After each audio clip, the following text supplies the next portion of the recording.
اب کچلنے کے بعد انگریزوں نے مسلمانوں کے اوپر بہت ظلم و ستم کیے، طرح طرح سے ان کو دبایا گیا، پریشان کیا گیا، ظلم و ستم کیے گئے، تو انتشار پیدا ہو گیا تھا زندگی میں، اور لکھنؤ کی زندگی میں بھی اس وقت تک انتشار کے حالات پیدا ہو گئے تھے۔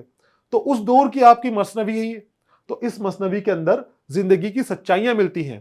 اب وہ رنگینیاں نہیں رہیں جو فریب عشق میں تھی، جو بہار عشق میں تھی، اب وہ رنگینیاں نہیں، اب کڑواہٹ آپ کی مثنوی کے اندر نظر آ گئی، زندگی کی سچائیاں نظر آ گئیں کہ زندگی فانی ہے، یہ دنیا دار فانی ہے، کبھی بھی دنیا ہمیشہ نہیں رہنے والی، یہ دنیا کسی کی نہیں ہونے والی، ہر شخص جو اس دنیا کے اندر آیا ہے ایک دن اس کو جانا ہے، چاہے وہ بادشاہ ہو، چاہے وہ غلام ہو، چاہے وہ بڑا طاقتور پہلوان ہو، چاہے وہ دنیا کا سب سے خوبصورت شخص ہو، موت سب کو آنی ہے، سب کو ایک دن مٹی میں جانا ہے اور مٹی اس کو کھا جانی ہے، کسی کو بخشا نہیں جائے گا، کسی کو چھوڑا نہیں جائے گا، کسی کے اوپر رحم نہیں کیا جائے گا، یہی دنیا کی سچائی ہے۔ اور یہی سچائی، اسی سچائی کو اس مثنوی میں بڑے دلچسپ انداز میں، بہت اچھے انداز میں بیان کیا گیا ہے۔ اس مثنوی میں شاعر نے ایسے سماجی قصے نظم کیے ہیں جن کا تعلق پرانی کہانیوں سے نہیں بلکہ ان واقعات سے ہے جو ہماری زندگی میں پیش آتے رہتے ہیں۔ میں نے بتایا آپ کو، زندگی کی سچائی بیان کی ہے اس مثنوی کے اندر۔ اس مثنوی میں ایک سوداگر کی لڑکی اور ایک لڑکے کے عشق کی کہانی بیان کی گئی ہے، مگر مثنوی کے اس حصے میں دنیا کی بے ثباتی کا ذکر ہے۔ کون سے حصے میں؟ جس کا ہم مطالعہ کرنے والے ہیں، جو ہمارے لیے سبق کے طور پر شامل کیا ہے۔ تو دنیا کی بے ثباتی ہے، بے پائیداری ہے، دنیا کی بے بھروسے مندی ہے کہ دنیا کسی کی نہیں ہے، کسی کے کام نہیں آنے والی، سب کا یہاں پر آنا ہے اور یہاں سے چلے جانا ہے۔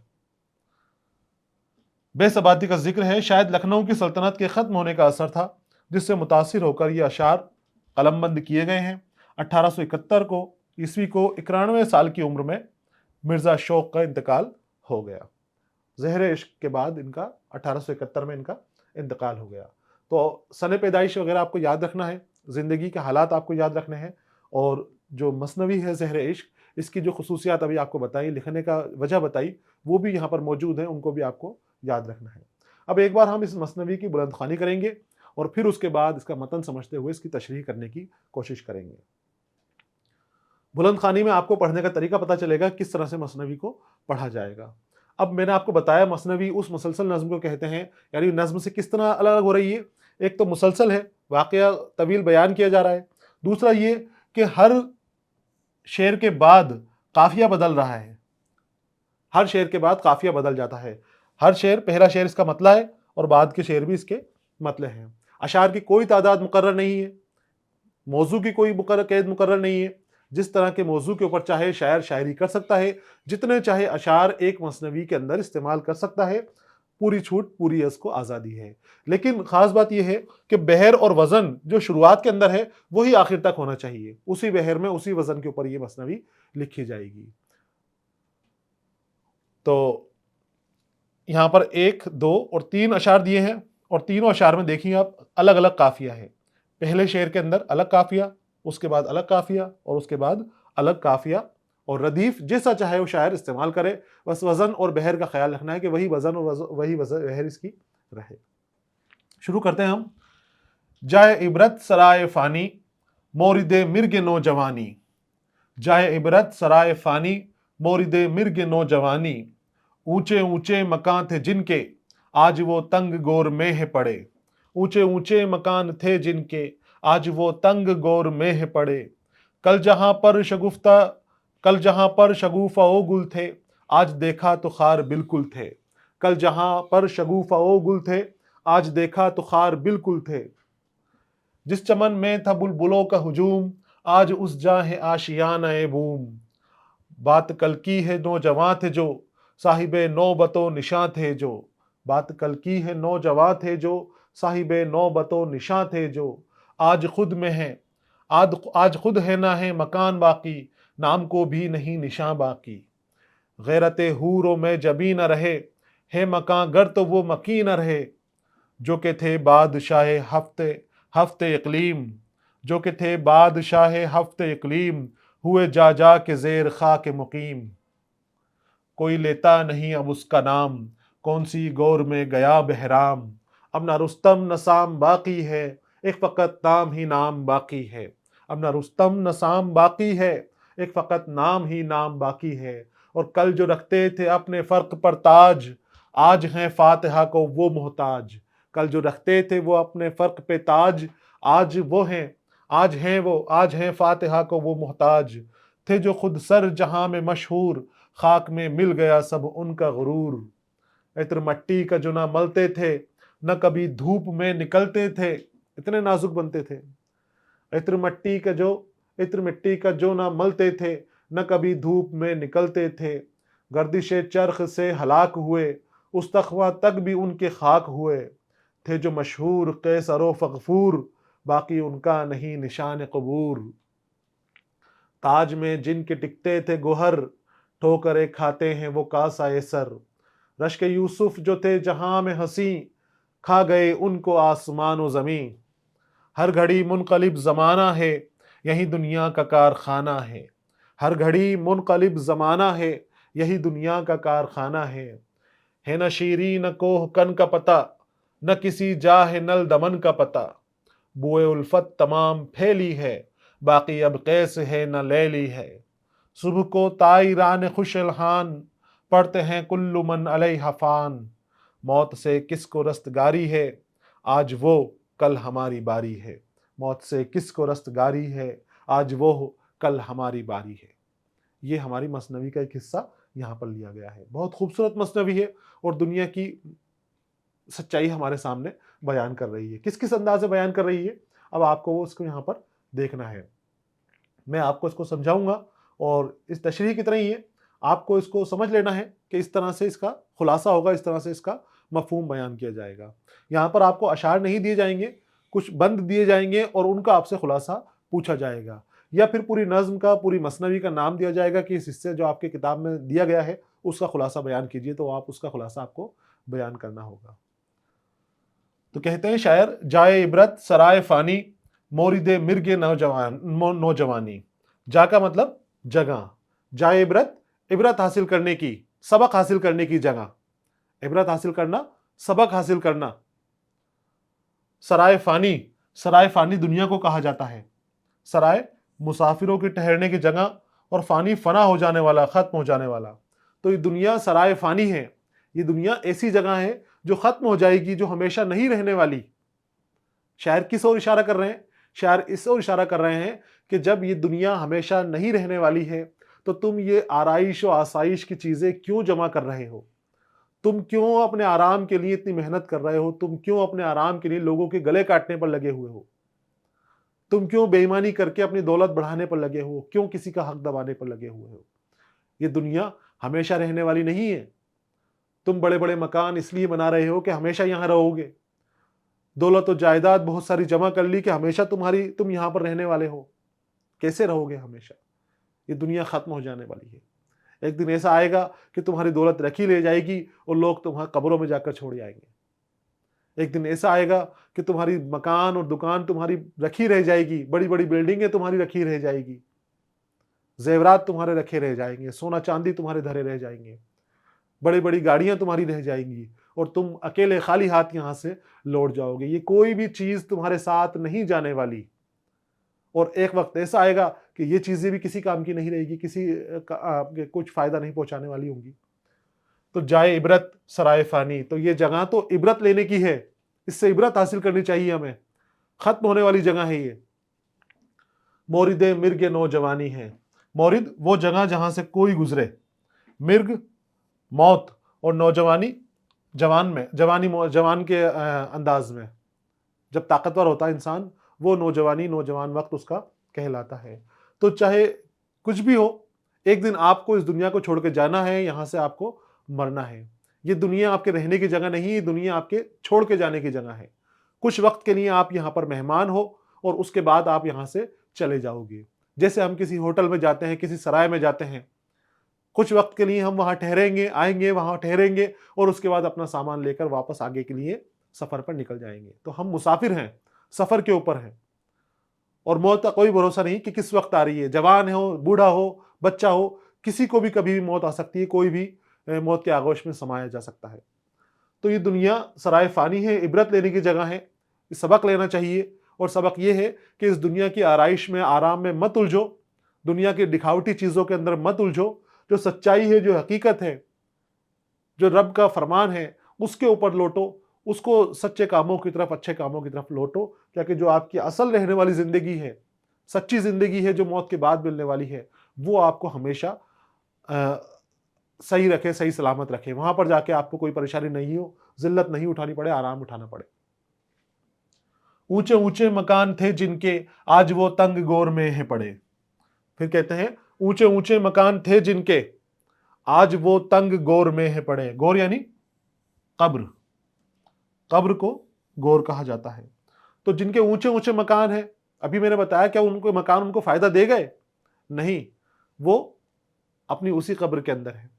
جو چھوٹی سی قبر ہے، مٹی کے بیچ میں ہے، کوئی پکی دیوار نہیں ہے، وہاں پر جا کر ان کا آخری ٹھکانہ بنا، وہاں پر جا کے ان کا اصلی مکان بنا، اصلی گھر بنا. تو اونچے اونچے مکان تھے جن کے آج وہ تنگ گور میں ہے پڑے، تنگ گور میں پڑے. کل جہاں پر شگوفہ و گل تھے، آج دیکھا تو خار بالکل تھے. شگوفہ و گل، پھول کھلے ہوئے تھے، بوٹے کھلے ہوئے تھے، کلیاں کھلی ہوئی تھی، خوبصورت رنگ برنگے پھول تھے. کل جس جگہ کے اوپر رونق تھی، جوانی تھی، چلچلاہٹ تھی، وقت آنے پر کیا ہوا کہ وہ سارا کا سارا نکل جائے گا، سارا ختم ہو جائے گا. اور آج دیکھا تو خار بالکل تھے، آج وہ جگہ کانٹوں میں بدل چکی ہے. یعنی پھول ختم ہو گئے ہیں، خوشیاں ختم ہو گئی ہیں، دکھ کا دور آ گیا ہے. کوئی بھی دور ایک جگہ نہیں رہتا. جس طرح سے زندگی فانی ہے، اسی طرح سے انسان کا وقت بھی فانی ہے. اچھا اور برا وقت بھی کچھ وقت کے لیے آتا ہے، اس کے بعد چلا جاتا ہے. اب یہاں پر وقت کی طرف اشارہ کر رہے ہیں کہ کل جہاں پر شگوفہ و گل تھے، یعنی خوشیاں تھی، کل پھول کھلے ہوئے تھے، وقت بدلا تو اس جگہ کے اوپر اب آج کانٹے نظر آ رہے ہیں. تو دنیا کسی کے لیے بھی برقرار رہنے والی نہیں ہے، کوئی بھی اس دنیا میں ہمیشہ رہنے والا نہیں ہے. پھول اور شگوفے ہیں تو ان کو بھی چھوڑ کر جانا ہے اس دنیا کو، اور اگر خار ہیں تو وہ بھی ہمیشہ نہیں رہنے والے. پھول خار بن جائیں گے اور خار آگے چل کر پھر دوبارہ پھولوں میں تبدیل ہو جائیں گے، وہاں آپ کو پھر پھول نظر آئیں گے. تو یہ دور زمانہ بدلتا رہتا ہے، چلتا رہتا ہے. جس چمن میں تھا بلبلوں کا ہجوم، آج اس جاں ہے آشیانہ بوم. اور جس چمن کے اوپر بلبلوں کا ہجوم تھا، یعنی جو چمن آباد تھا، وہاں پر جشن منایا جاتا تھا، خوشیاں منائی جاتی تھی. بلبلوں کا ہجوم وہاں ہوتا ہے جہاں خوشیاں ہوتی ہیں، چمن کے اندر، باغ کے اندر. اور الو، بوم، بوم کا مطلب ہے الو. الو وہاں ہوتا ہے، وہاں بولتا ہے جہاں ویرانہ ہوتا ہے، جہاں بربادی ہوتی ہے. الو کے بولنے کی نشانی بربادی کے طور پر دیکھی جاتی ہے کہ جہاں الو بیٹھے گا وہ گھر برباد ہو جائے گا، وہ چمن برباد ہو جائے گا. تو جہاں پر خوشیاں ہیں وہاں پر بلبلیں ہیں، اور جہاں پر بوم ہے، الو ہے، وہاں پر حادثے ہیں، وہاں پر سانحے ہیں، وہاں پر بربادیاں ہیں، بربادیوں کی نشانی ہے. تو جس جگہ کے اوپر بلبلیں کبھی بیٹھتی تھی، آج اس جگہ کے اوپر الوؤں کا آشیانہ بنا ہوا ہے، وہ جگہ اب ختم ہو چکی ہے. تو گلشن جو آج آباد ہے، آج جو آپ کو دنیا کے اندر اچھی چیزیں دکھ رہی ہیں، خوشیاں دکھ رہی ہیں، کل وہ نہیں رہنے والی ہیں، وہ فانی ہو جائیں گی، وہ ختم ہو جائیں گی. کیونکہ بار بار یہ چیز بتائی جا رہی ہے، کوئی بھی چیز دنیا میں ہمیشہ نہیں رہنے والی. ہر چیز فنا ہو جائے گی، ہر چیز ختم ہو جائے گی. چاہے وہ انسانی زندگی ہو، انسانی خوشیاں ہو، انسانی درد ہو، انسانی غم ہو، یا کچھ اور انسان سے جڑی ہوئی چیز ہو، دنیا سے جڑی ہوئی چیز ہو، وہ ختم ایک نہ ایک دن ہو جانی ہے. تو جس چمن میں تھا بلبلوں کا ہجوم، آج اس جاں ہے آشیانہ بوم. تو یہاں پر ایک چیز اور ہے، ایک صنعت پیدا ہو رہی ہے. بلبلیں اور بوم، بلبلیں خوشی کی نشانی مانی جاتی ہے، اور الو غم کی اور درد کی نشانی مانا جاتا ہے. تو جب دو چیزیں ایسی آئیں جو ایک دوسرے کے تضاد ہوں، متضاد ہوں، تو وہاں پر ایک صنعت پیدا ہوتی ہے شعر کے اندر، اور وہ صنعت تضاد کہلاتی ہے. تو یہاں پر ایسی صنعت پیدا ہو رہی ہے جو صنعت تضاد کہلائے گی. شعر میں شاعر جب کوئی ایسی صنعت استعمال کرے کہ جس میں شعر میں دو ایسے لفظ ہوں جو ایک دوسرے کے تضاد ہوں، متضاد ہوں، معنی کے اعتبار سے ایک دوسرے کے الٹے ہوں، تو وہ صنعت تضاد کہلائے گی. اس سے شعر کے حسن میں اضافہ ہو جاتا ہے، بڑھوتری ہو جاتی ہے، شعر اور بھی خوبصورت ہو جاتا ہے. تو اس طرح کی چیزیں استعمال کرتے ہیں. تو کئی چیزیں ہمارے یہاں پر یہ چیزیں جگہ جگہ استعمال ہو رہی ہے، صنعت تضاد بن رہی ہے.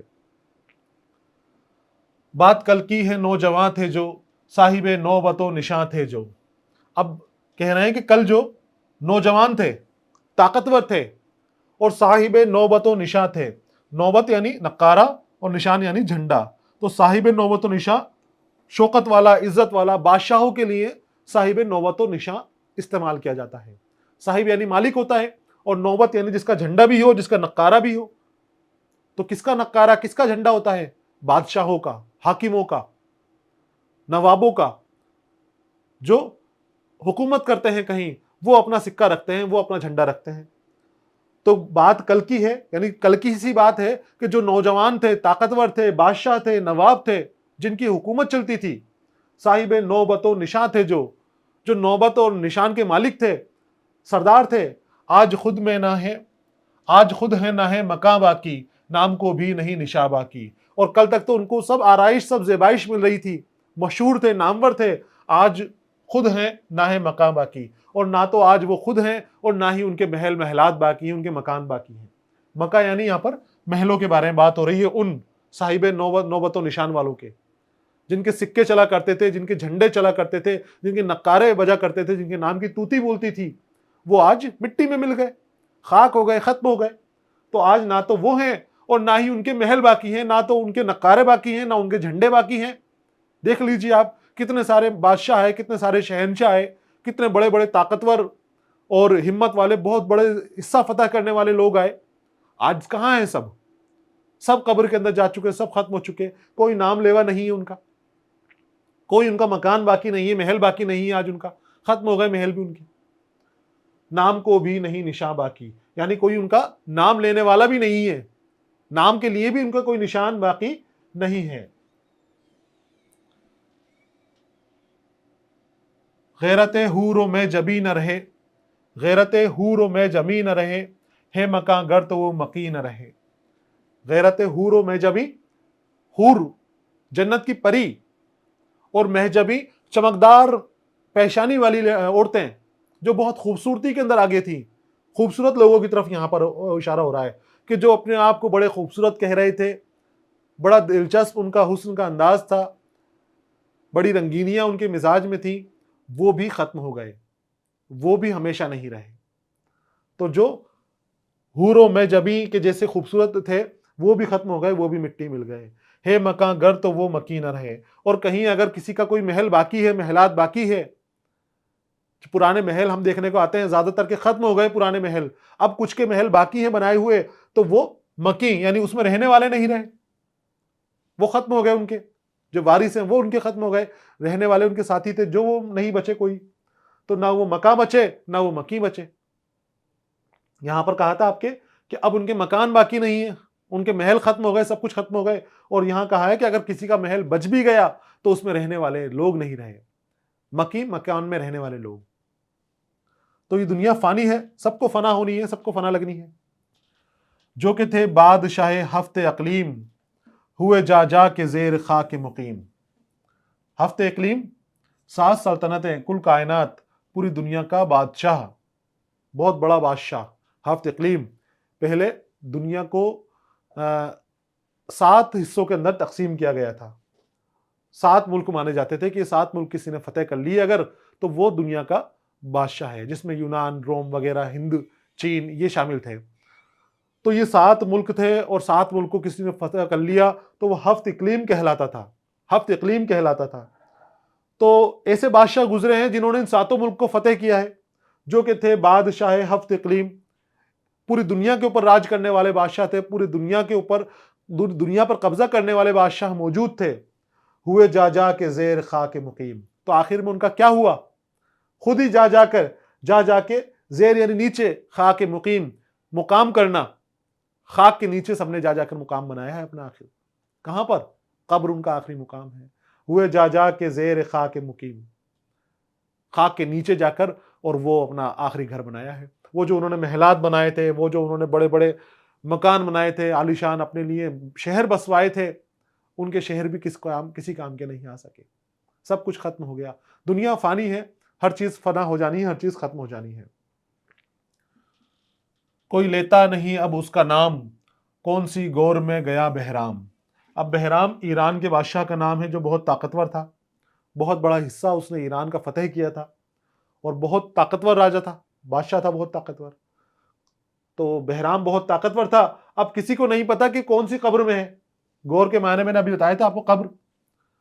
جب وہ مر گیا اور ہزاروں سال گزر گئے اس کے مرنے کے بعد تو سب کچھ ختم، کوئی لیتا نہیں اب اس کا نام. لوگ اس کے نام کے نعرے لگاتے تھے، اس کی جے جے کار کرتے تھے، اس کو ہمیشہ یاد کرتے تھے، اس کے سامنے عزت و تعظیم کے ساتھ کھڑے ہوا کرتے تھے. آج اس کا کوئی نام لینے والا نہیں ہے، آج پوچھنے والا نہیں ہے کہ بہرام کون سی قبر میں چلا گیا، کس قبر کے اندر بہرام موجود ہے. اور یہی حال رستم و سام کا ہوا. رستم پوری دنیا فتح کرنے نکلا تھا، پوری دنیا پہ قبضہ کرنے نکلا تھا، اور آخر میں اس کا مقام کیا ہوا؟ موت نے اس کو جکڑ لیا. اب نہ رستم نہ سام باقی ہے، ایک فقط نام ہی نام باقی ہے. رستم اور سام ایران کے دو پہلوان بہت مشہور ہیں، رستم اور سام. اب صرف ان کے نام ہی باقی رہ گئے. فقط کا مطلب ہوتا ہے صرف، ایک فقط نام ہی نام باقی ہے. سب کچھ ختم ہو گیا، کچھ ان کا وجود نہیں ہے، کچھ بھی ان کی چیز بنائی ہوئی چیز موجود نہیں ہے، طاقت ان کی موجود نہیں ہے، وہ ان کا جسم موجود نہیں ہے جس کے اوپر وہ غرور کرتے تھے. اور صرف ان کا نام ہے کہ بھئی رستم اور سام نام کے کوئی پہلوان تھے یا بہرام نام کا کوئی بادشاہ تھا، باقی اس کے علاوہ کوئی اور مقام ان کا نہیں ہے، کوئی ان کو نہیں پوچھتا. کل جو رکھتے تھے اپنے فرق پر تاج، آج ہیں فاتحہ کو وہ محتاج. اب فرق یعنی سر، فرق سر کے بیچ میں مانگ کو بھی کہتے ہیں، جہاں سے سر کے دو حصے ہوتے ہیں، تو اس سر کو مانگ کو بھی کہتے ہیں اور سر کو بھی فرق کہتے ہیں. تو کل جو اپنے فرق پہ اپنے سر پہ تاج رکھتے تھے، یعنی وہی بادشاہ، شہنشاہ، سلطان بڑے بڑے، آج ہیں فاتحہ کو وہ محتاج. آج ان کی قبروں پر جا کر دیکھ لو کتنے لوگ ان کے اوپر فاتحہ پڑھتے ہوں گے. ہزاروں لوگ ان کے زندہ رہتے ہوئے ان کے دربار میں اپنا سر جھکاتے تھے، ان کو سجدے کیا کرتے تھے، ان کے اشاروں کے اوپر جو وہ کہیں وہ کام کرنے کے لیے تیار رہتے تھے. آج فاتحہ خوانی ان کی قبروں کے اوپر نہیں ہوتی ہے. بیزار ہے، پتہ نہیں قبروں میں ان کا کیا حال ہوگا، کس طرح سے وہ قبر کے اندر موجود ہوں گے. تو آج ہیں فاتحہ کو وہ محتاج. تھے جو خود سر جہاں میں مشہور، خاک میں مل گیا سب ان کا غرور.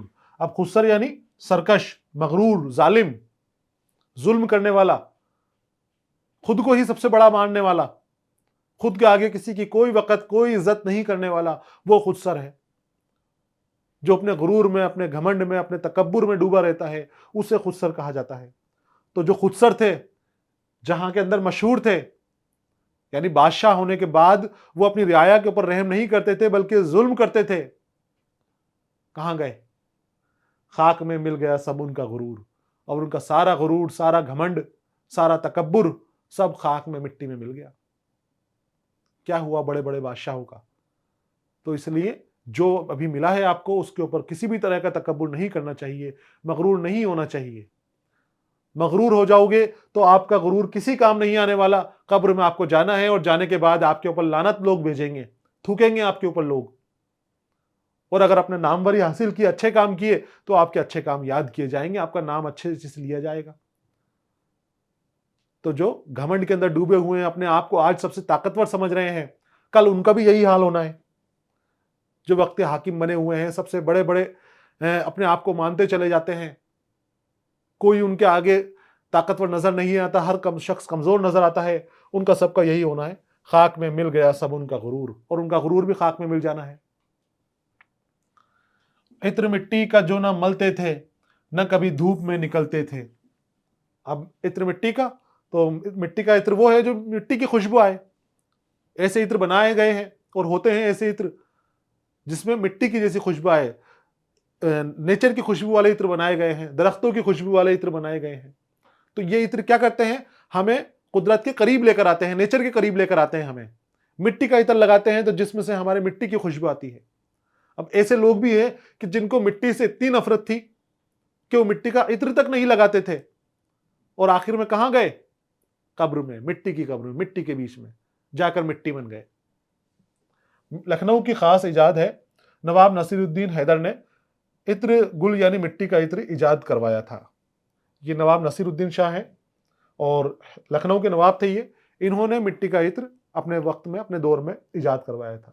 ابھی بھی دکانوں کے اوپر مٹی کا عطر مل جاتا ہے، آپ اس کو خرید سکتے ہیں. مٹی کی جیسی سوندھی خوشبو اس عطر میں آتی ہے. تو لوگ بھاگتے تھے اس عطر سے، مٹی کے عطر سے، اور آخر میں ان کو مٹی میں ہی مل جانا پڑا. نہ کبھی دھوپ میں نکلتے تھے. دھوپ میں نہیں نکلتے تھے کہ دھوپ سے ہمارے جسم کو نقصان پہنچے گا. ہمارے چہرے کی رنگت خراب ہو جائے گی، ہمارے بیماریاں ہو جائیں گی. تو وہ اتنے نازک تھے کہ ہر چیز سے وہ پریشان ہونے والی ہر چیز سے بچا کرتے تھے. تو آخر میں ان کو برباد ہونا ہے، ان کو ختم ہونا ہے، کوئی ان کو نہیں بچا پایا. گردش چرخ سے ہلاک ہوئے، استخواں تک بھی ان کے خاک ہوئے. اور وہ لوگ جو مٹی میں عطر نہیں لگاتے تھے، یعنی مٹی کی خوشبو تک سے ڈرا کرتے تھے، وہ دھوپ میں نہیں نکلا کرتے تھے. وہ گردش چرخ، آسمان کی گردش، یعنی زمانے کے بدلاؤ، وقت نے ان کو ختم کر دیا. اور وقت نے ان کو ایسا ختم کرا کہ ان کی استخواں یعنی ہڈیاں، ان کی ہڈیاں تک بھی ان کی خاک میں مل گئی، ہڈیاں تک بھی ان کی خاک ہو گئی، نہیں ہمیں کہیں ملی نہیں ان کی. گردش چرخ، آسمان کی گردش. یہاں زمانہ ہے. آسمان کی گردش کا مطلب ہوتا ہے زمانہ چل رہا ہے، دور چل رہا ہے، وقت بدل رہا ہے. جیسے جیسے گردش چرخ ہے ویسے ویسے ہی زمانہ بدلتا جاتا ہے. اور استخواں یعنی ہڈیاں. تو گردش چرخ سے ہلاک ہوئے، زمانے کے دور سے، بدلاؤ سے دھیرے دھیرے جن کا وقت آیا، جیسے آج ظالم ہے اور جب وقت آئے گا تو وہ ہلاک ہو جائیں گے. ہلاک یعنی ختم ہونا. تو گردش چرخ سے ہلاک ہوئے، استخواں تک بھی ان کے خاک ہوئے. ہڈیوں تک کا پتہ نہیں چلے گا کہ ہڈیاں کہاں گئیں. جب وقت بدلے گا، وقت ایسا آئے گا کہ وہ جو اپنے آپ کو بچائے ہوئے ہیں، اپنے آپ کو حسین سمجھ رہے ہیں، کمسن سمجھ رہے ہیں، طاقتور سمجھ رہے ہیں، ایک وقت ایسا آئے گا کہ وہ کمزور ہو کر اس طرح سے ختم ہوں گے کہ ان کی ہڈیاں تک بھی گل جائیں گی، ہڈیوں تک کا بھی پتہ نہیں چلے گا. تھے جو مشہور قیصر و فغفور، باقی ان کا نہیں نشان قبور. تھے جو مشہور قیصر اور فغفور. قیصر روم کا بادشاہ، فغفور چین کا بادشاہ.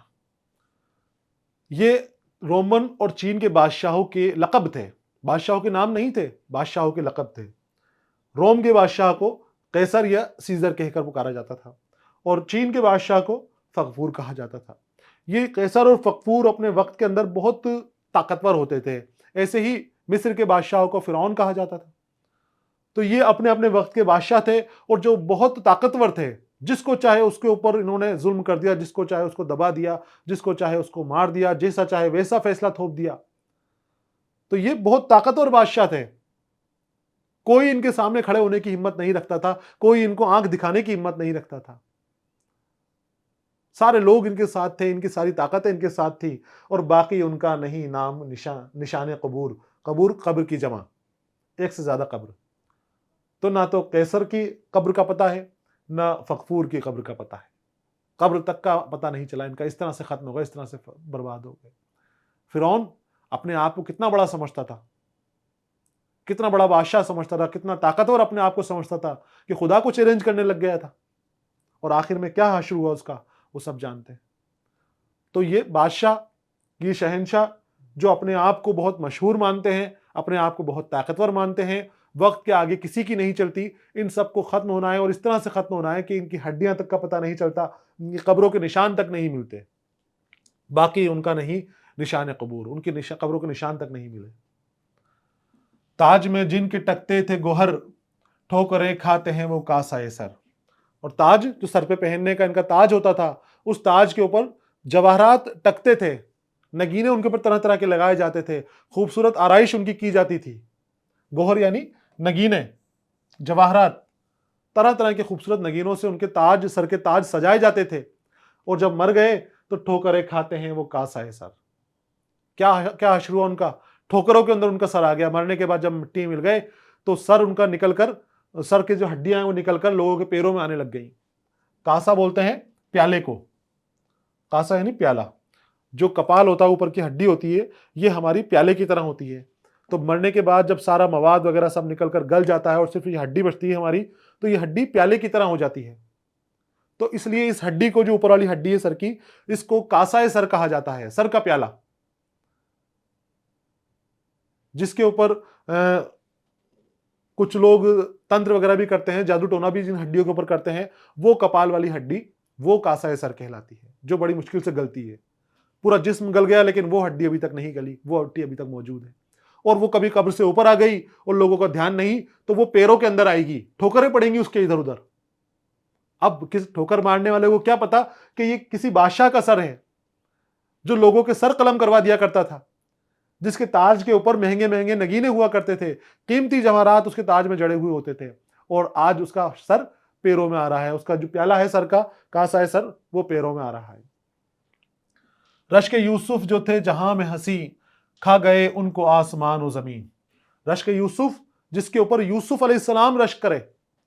یوسف علیہ السلام کو سب سے خوبصورت قرار دیا گیا تھا دنیا میں، کہ یوسف علیہ السلام کا ثانی کوئی نہیں آیا، ان کے جیسا خوبصورت کوئی شخص دوسرا نہیں آیا۔ لیکن کئی لوگ اپنے آپ کو یوسف علیہ السلام سے بھی زیادہ خوبصورت مانتے تھے، ان سے بھی زیادہ حسین و جمیل اپنے آپ کو مانتے تھے، تو ان کے لیے کہا گیا ہے رشک یوسف، رشک یعنی رشک کرنا، مرنا ان کے اوپر۔ تو جن کی خوبصورتی کے اوپر یوسف بھی رشک کرے، یوسف بھی جس کا ہونا چاہے، یعنی یوسف سے زیادہ حسین جو شخص بتائے گئے ہیں، جہاں میں حسین خوبصورت تھے، کھا گئے ان کو آسمان و زمین۔ اب آسمان و زمین کھا گئے مطلب زمانے کے بدلاؤ نے ان کو بھی ختم کر دیا۔ آسمان اور زمین کی گردش چلتی رہتی ہے، گھماؤ چلتا رہتا ہے، جس سے وقت بدلتا رہتا ہے، اور اس بدلتے ہوئے وقت سے ہر چیز کے اندر بدلاؤ آتا رہتا ہے، چینجنگ آتی رہتی ہے۔ تو اس دور کے اندر ان کو بھی ختمہ لگ گیا، وہ بھی آخر میں ختم ہو گئے، مٹی میں مل گئے، جو اپنے آپ کو بہت حسین سمجھتے تھے۔